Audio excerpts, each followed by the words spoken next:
Question number third, using cofactors of element of second row evaluate.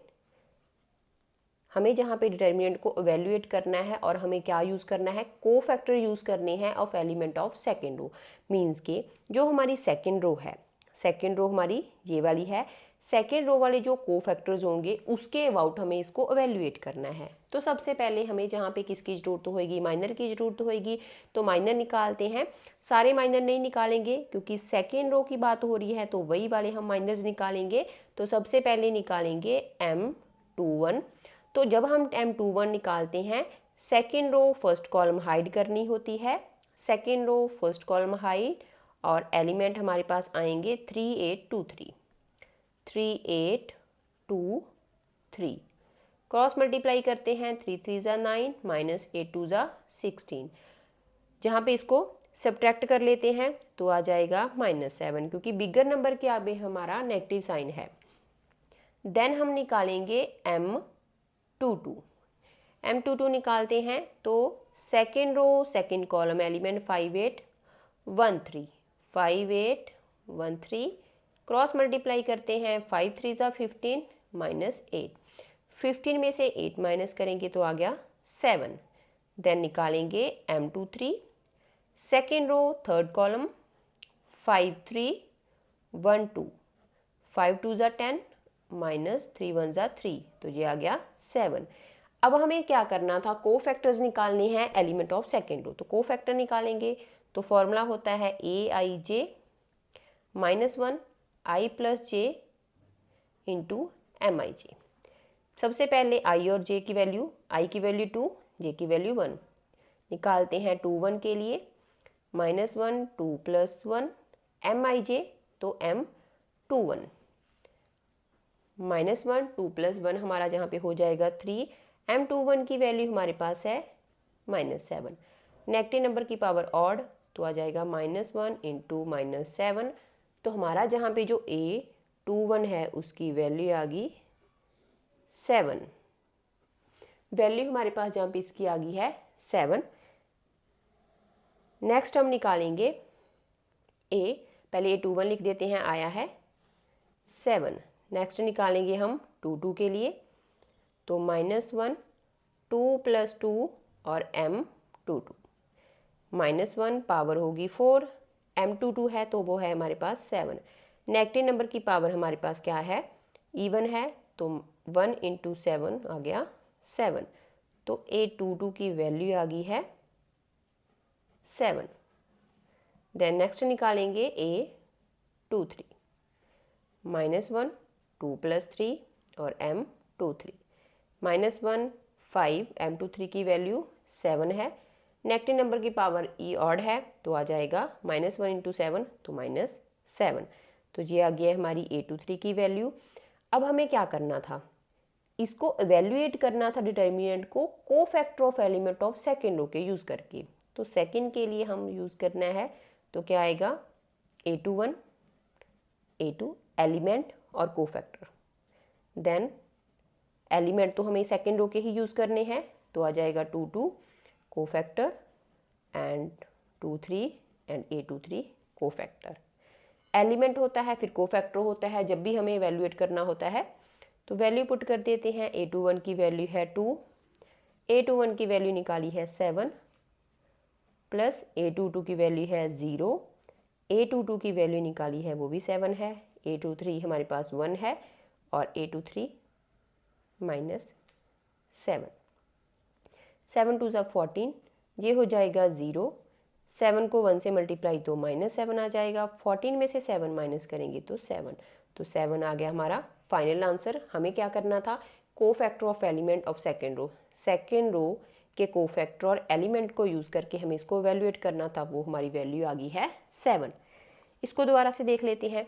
हमें बोला क्या गया था क्वेश्चन में कि हमें कोफैक्टर ऑफ एलिमेंट, जो ये वाले हमारे सेकेंड रो के एलिमेंट हैं और उनके जो कोफैक्टर हैं उनको यूज़ करके हम इस डेल्टा को एवेल्यूएट करना था। सबसे पहले हमें माइनर चाहिए थी, तो सेकेंड रो के ही माइनर्स निकालेंगे, वो हमने निकाल दिए हैं। फिर हमने कोफैक्टर निकाल दिए, फिर हमने लिखा एलिमेंट और कोफैक्टर निकालना था। फर्स्ट एलिमेंट 2 1 एलिमेंट और उसका cofactor plus second cofactor third cofactor. Solve करा, सारी वैल्यूज़ हमारे पास थी, सॉल्व करा और हमारा फाइनल आंसर आ गया 7।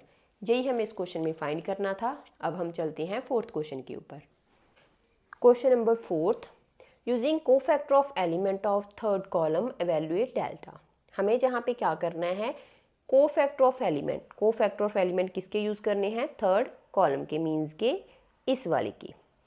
हमें थर्ड कॉलम के जो कोफैक्टर्स हैं उसके अबाउट हमें इसको एवेल्युएट करना है, ये वाला काम है। सबसे पहले निकालेंगे माइनर, जैसे हमने थर्ड क्वेश्चन करा था वैसा ही है, वहाँ पे रो थी जहाँ पे थर्ड कॉलम है। तो फर्स्ट एलिमेंट है थर्ड कॉलम का M13, तो फर्स्ट जहाँ पे रो थर्ड कॉलम हाइड, तो आ गया 1 1 YZ, क्रॉस मल्टीप्लाई करते हैं तो आ गया Z माइनस वाई।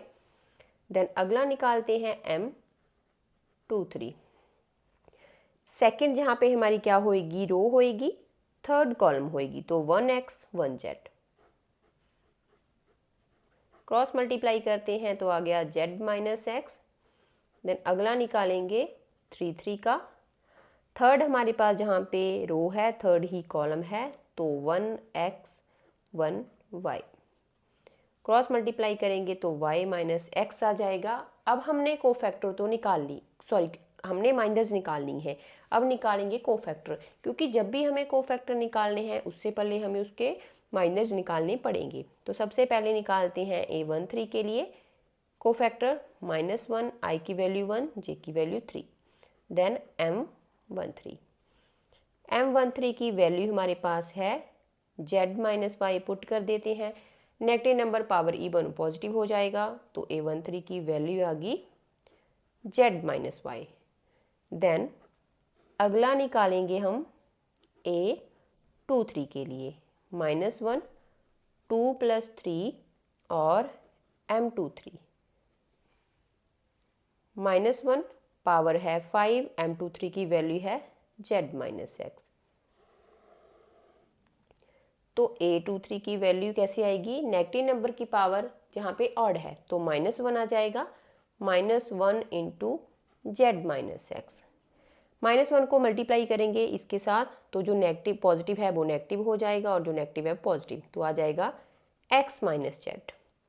देन अगला निकालेंगे तो A23 की वैल्यू जहाँ पे लिख लेते हैं आई है x माइनस जेड। नेक्स्ट निकालेंगे A33 के लिए, -1 3 + 3 और M33, तो -1 की पावर 6 और 3 की वैल्यू है y माइनस एक्स, तो मल्टीप्लाई करेंगे तो आ गई वैल्यू y माइनस 1। तो A33 की जो वैल्यू है वो आई है y माइनस एक्स।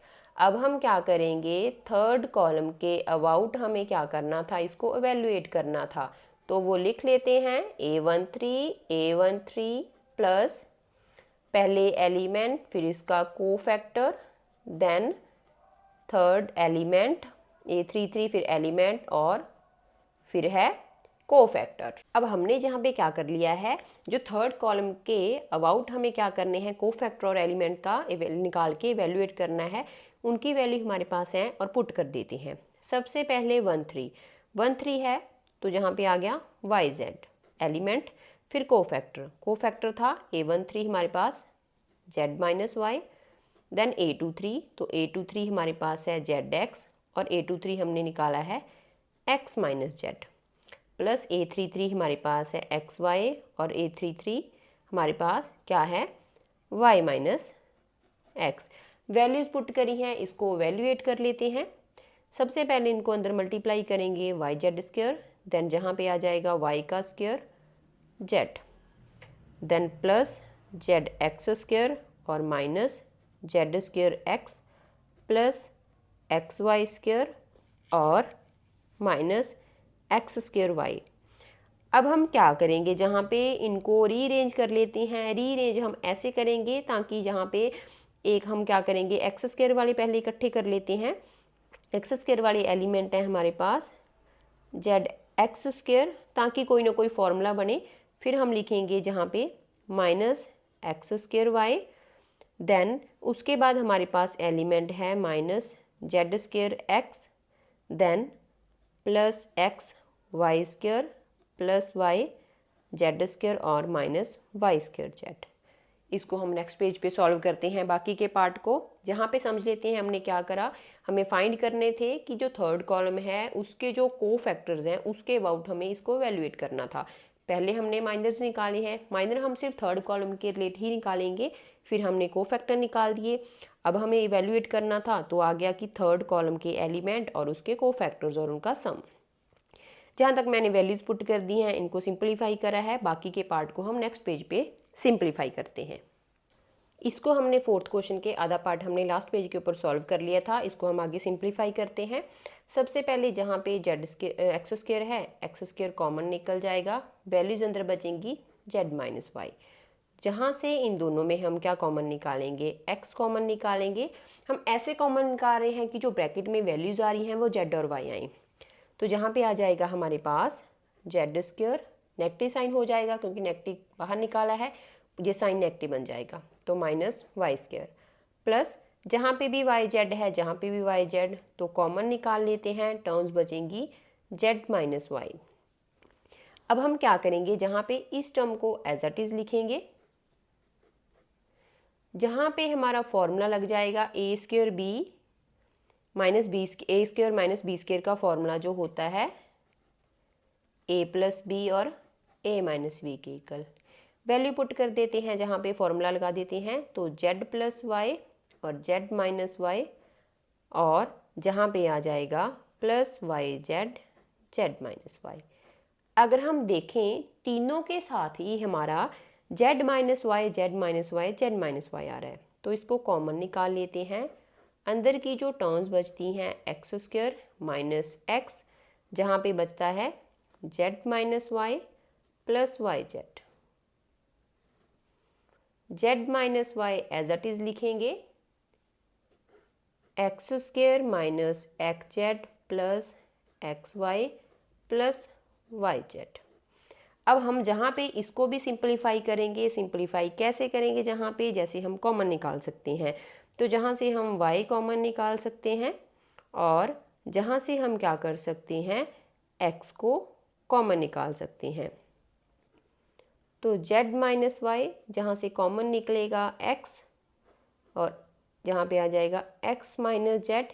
पहले हम एक बार जहाँ पे चेक कर लेते हैं, क्योंकि जहाँ पे z प्लस वाई था कॉमन हमने निकाला था, तो जहाँ पे जो वैल्यू आई है वो जहाँ पे नेगेटिव साइन के साथ आएगी। फिर हम माइनस का y अगर कॉमन निकालते हैं तो टर्म्स अंदर बचेंगी x माइनस जेड। ये ब्रैकेट फिर से सेम है, तो हमारा फाइनल आंसर जहाँ पे आ जाएगा z माइनस वाई, जहाँ पे x माइनस जेड कॉमन निकाला तो टर्म बच गई x माइनस वाई। तो यही हमें इस क्वेश्चन में क्या करना था, फाइंड करना था। तो जहाँ पे ये आ गया है हमारा फाइनल आंसर। हमें वो factors of element of third column को यूज़ करके इसको वैल्यूएट करना था, और वो हमने इसको कर दिया है, सिंप्लीफाई करा है। सिंप्लीफाई करना बिल्कुल ही इजी है। को एक्स स्क्वायर कॉमन निकाल लिया था, फिर जहाँ पे एक्स कॉमन निकाला इसके ऊपर हमारी आइडेंटिटी लगी, आइडेंटिटी लगाने के बाद हमारी तीन वैल्यू सेम आ रही थी, उनको कॉमन निकाला, बाकी की जो वैल्यू बचती हैं इसको अंदर मल्टीप्लाई करा, फिर इनमें से भी हमारा कॉमन निकाला। कॉमन हमने ऐसे निकाला कि अंदर की जो ब्रैकेट्स हैं वो सेम हो, फिर हमने इनको भी कॉमन निकाला और हमारा फाइनल आंसर आ गया। अब हम चलते हैं फिफ्थ क्वेश्चन के ऊपर।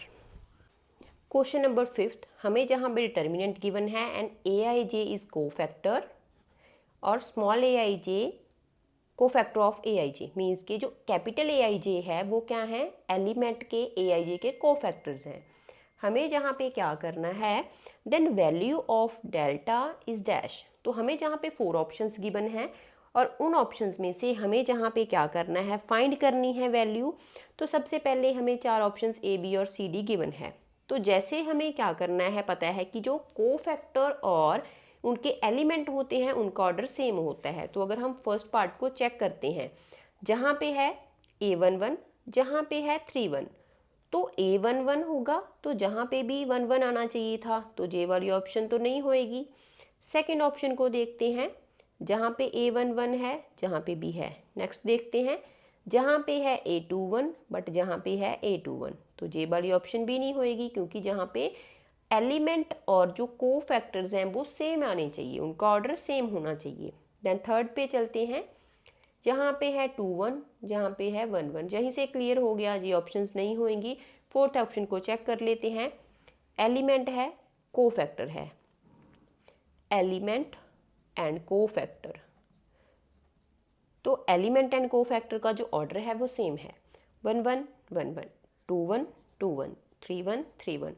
तो इसका जो आंसर है वो आ जाएगा option D, A11 plus A21 capital A21 A31 capital A31। तो ये बिल्कुल सिंपल था, इसको ईजिली हमने कर लिया है। ध्यान रखना है कि जब भी जो एलिमेंट और कोफैक्टर्स होंगे उनका जो ऑर्डर होएगा वो सेम होएगा, वही इसका करेक्ट आंसर है। तो option D is the correct answer of this question. यही हमें इस क्वेश्चन में फाइंड करना था। Thank you so much. अगर आपको मेरी वीडियोज अच्छी लगती हैं तो मेरी वीडियो को लाइक और शेयर और मेरे चैनल को सब्सक्राइब जरूर कर देना।